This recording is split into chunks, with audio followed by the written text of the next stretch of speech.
Bom, então eu vou falar sobre como, aos 35 anos, um cara já rodado na vida veio parar aqui no curso de letras.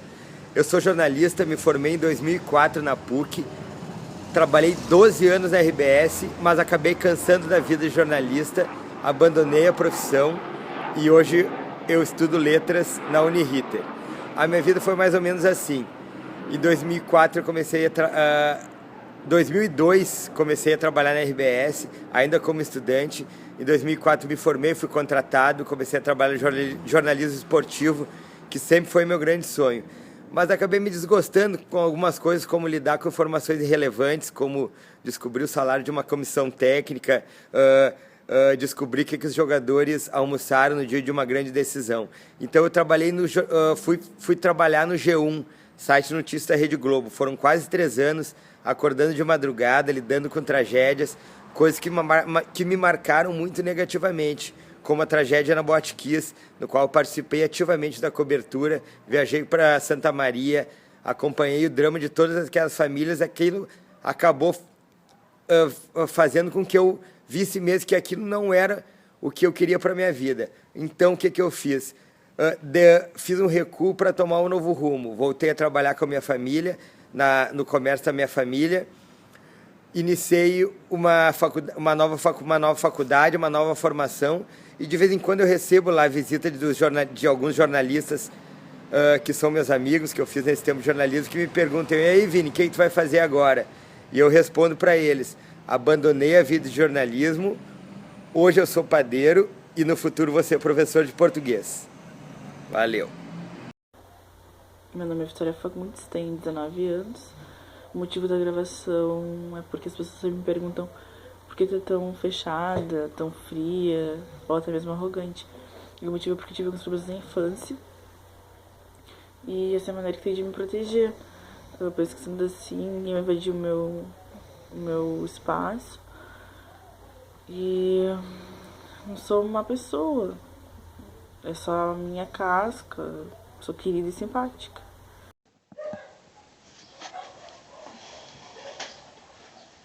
Então, eu vou contar sobre uma vez que aconteceu uma coisa comigo lá na igreja, na qual eu frequento. Foi mais ou menos um ano atrás, exatamente nessa época do ano. Eu lembro que eu tava um dia, não tava muito bem, eu tava triste, assim, abatida. Então eu fui pra capela lá e fiquei lá sentada e comecei a chorar, assim, bem triste, assim. Quando do nada eu comecei a ouvir um outro choro. Aí eu até achei que era o meu que tava dando eco, mas não era. E então eu fui dar uma olhada pra ver quem é que tava chorando, assim. E eu vi que lá no altar da igreja tinha uma mulher, tinha uns 20 e poucos anos, acredito. E ela tava bem triste, assim, ela chorava, assim, muito desesperada, precisava de ajuda, parecia. Então eu voltei pra capela e fiquei esperando, assim, pra ver se ela precisava de alguma coisa, fiquei esperando. Aí eu peguei, saí da capela, fui lá pro fundo da igreja e fiquei cuidando. Ela também saiu do altar, foi lá pro fundo da igreja, ficou ajoelhada, rezando, fazendo as orações dela. Aí quando ela se levantou, se parecia que ia embora, eu perguntei se ela não queria ir pra capela. Ela disse que sim, aí ela foi.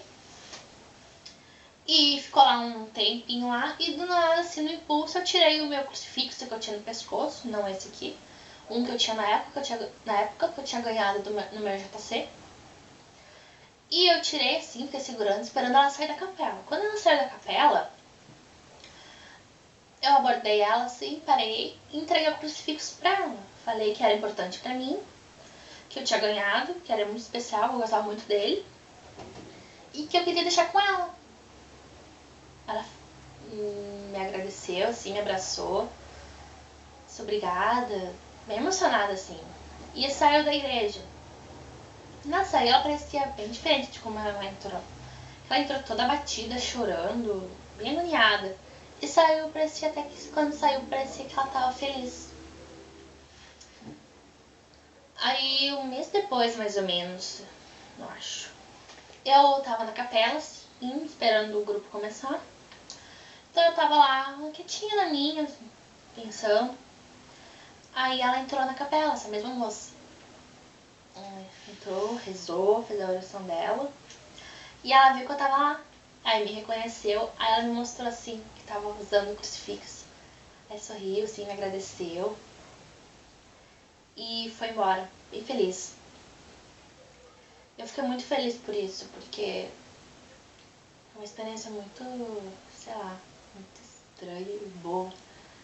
Porque eu tava achando que eu tava ruim, eu tava triste. Quando apareceu alguém que tava mais triste do que eu, precisando ainda mais de um consolo, e eu pude fazer algo pra essa pessoa. Então isso é muito valioso pra mim. E eu resolvi dividir com vocês, assim, quem tá assistindo, não sei. E é isso. Deixa eu trabalhar.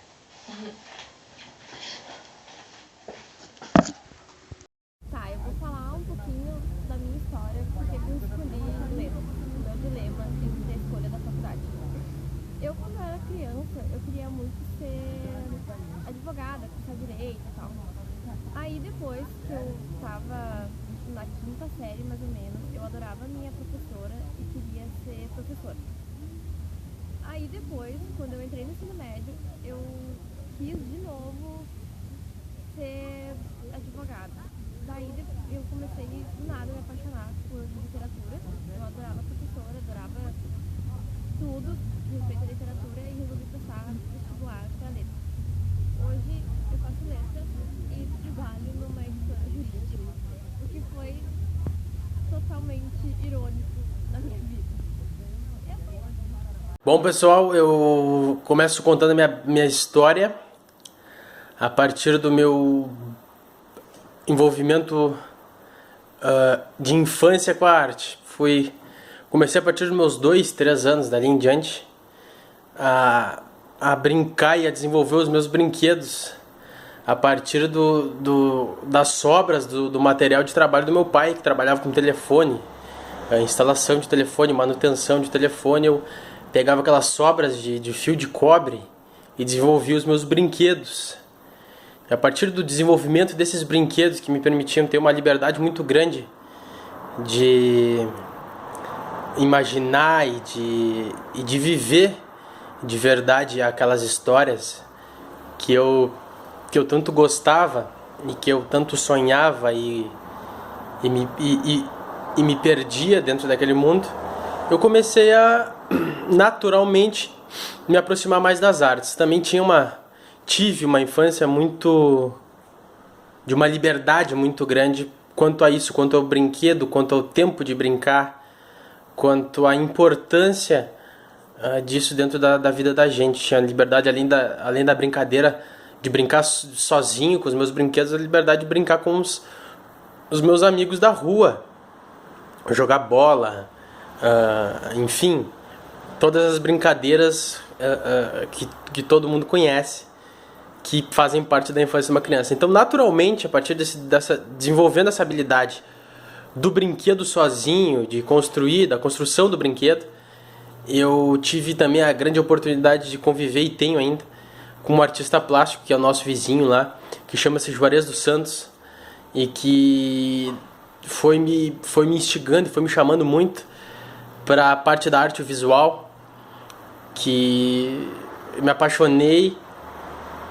E a partir da arte visual eu cheguei na música, e a partir da música, da representação da letra, principalmente dentro da música, eu cheguei à literatura. Posso dizer que sou muito grato, principalmente a essa ponte que a música proporcionou para mim chegar na literatura, onde eu vislumbrei um novo mundo, um novo lugar onde eu podia continuar brincando e exercendo essa coisa do sonho, continuar sonhando e continuar brincando.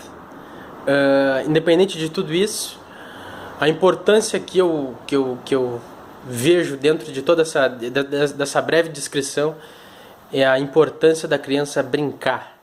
A gente tem que continuar brincando e a gente tem que continuar sonhando. Era isso. Deixo uma dica para os meus colegas e para os professores de um documentário que fala da importância do brincar na vida da criança e do adulto, que chama-se Tarja Branca.